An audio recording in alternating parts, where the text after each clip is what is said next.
It was the kind of house you'd walk past without giving a second thought. A neat yard, a freshly painted front door, the faint glow of warm light seeping through the curtains at night. To neighbors, it was the picture of American suburbia. A husband, a wife, 2 children. The perfect family, or so it seemed. But behind those closed doors, silence was hiding something unspeakable. A silence that would shatter an entire community and reveal a darkness no one ever imagined. One summer morning, police entered the home. What they discovered inside was beyond comprehension. An entire family lifeless. And a father who should have protected them, accused of destroying everything. This is the story of a house of silence, the family murder that shook America. To understand what happened, we need to step back. The Johnson family lived in a quiet, middle-class neighborhood in Cedar Falls, Iowa. Michael Johnson was 37, a financial advisor, known by his clients as polite, dependable, the kind of man you'd trust with your savings. His wife, Claire, was 34, a schoolteacher who poured her energy into the classroom and her 2 young children. Together, they seemed steady. 2 kids completed the picture, Emily, age 9, and Jacob, just 6. Neighbors often saw them riding bikes in the driveway, their mother watching from the porch, her smile soft but proud. Friends described the Johnsons as a family that had it all. Vacations, backyard barbecues, photos on social media that showcased matching Christmas pajamas and birthday cakes glowing with candles. But behind the facade of happiness, something was unraveling. Michael's career was faltering. Quietly, his firm was investigating discrepancies in his accounts. Debt was piling up.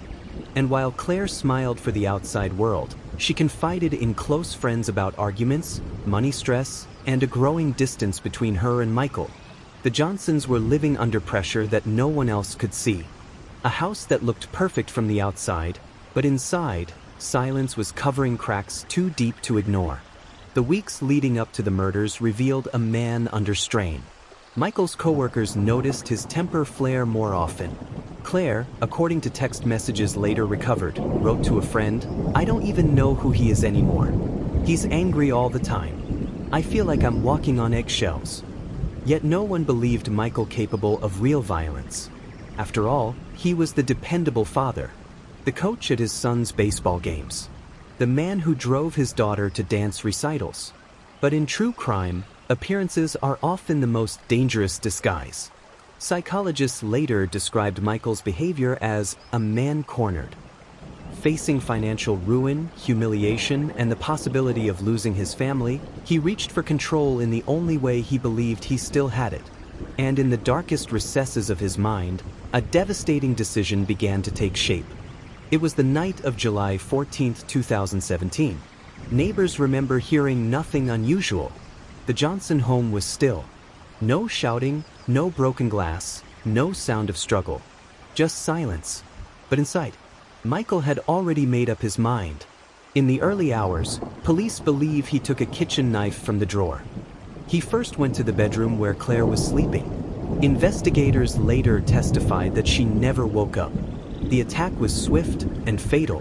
He then moved to the children's rooms. Emily, their small bodies couldn't resist. Each was found in their beds, as though they never knew what was happening. It was over quickly. Too quickly. And when the sun rose the next morning, the perfect family was gone. For 2 days, the Johnson house stood quiet. No one saw the children playing outside. Claire didn't show up for work. Her phone went straight to voicemail. Neighbors grew uneasy. It was Claire's sister, unable to reach her, who finally called the police. Officers arrived, knocked, then entered through the unlocked door. What they found was a scene of horror. Bloodied sheets. A mother, her children, lifeless. And Michael, sitting silently in the living room chair, his clothes stained, his face blank. He said just 3 words. "It's all done." Detectives quickly pieced together the events. There were no signs of forced entry. No evidence of an intruder. The weapon, the kitchen knife, was still in the sink. Michael confessed within hours, though his story shifted. At times, he claimed he blacked out. Other times, he said he wanted to spare them from financial shame. Psychologists called it family annihilation syndrome, When the patriarch, often under stress, kills his loved ones, convinced it's somehow merciful. But nothing about it was merciful. Autopsy reports showed the children were asleep when they were attacked. Claire was resting. They never had a chance to fight back. The question wasn't who did it, it was why. The trial of Michael Johnson began 6 months later. Prosecutors painted him as a man who valued his own pride more than the lives of his wife and children.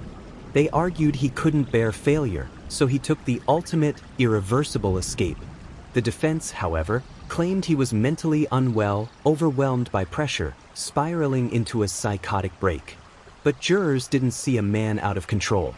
They saw one who methodically chose his actions, who waited until the dead of night, who made sure no one could stop him. The verdict was unanimous, guilty on all counts.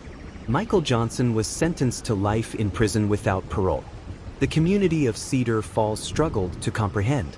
Teachers at the local elementary school placed flowers on Emily and Jacob's desks. Claire's colleagues held a candlelight vigil. Neighbors wept, wondering how they never saw the warning signs. The Johnson home was sold months later. But for years, people crossed the street rather than walk past it. A house of silence, a house of tragedy. Michael's parents disowned him. He sits in prison, rarely speaking, never explaining further. And the silence lingers. Thoughtful, lingering tone, ending with questions to the viewer. When we think of true crime, we often imagine monsters hiding in the shadows. But sometimes, the darkness is not a stranger. Sometimes, it's the person who sleeps in the next room. The Johnson family looked perfect from the outside. Smiles on social media, children's laughter echoing from the yard. But behind closed doors, despair and silence grew until it consumed everything. And so, we're left asking, how many homes hide silent suffering we'll never see? What responsibilities do we have to look closer, to ask harder questions, to truly listen when someone says they're struggling? And most chilling of all, how well do we ever really know the people we love? This was a house of silence, the family murder that shook America.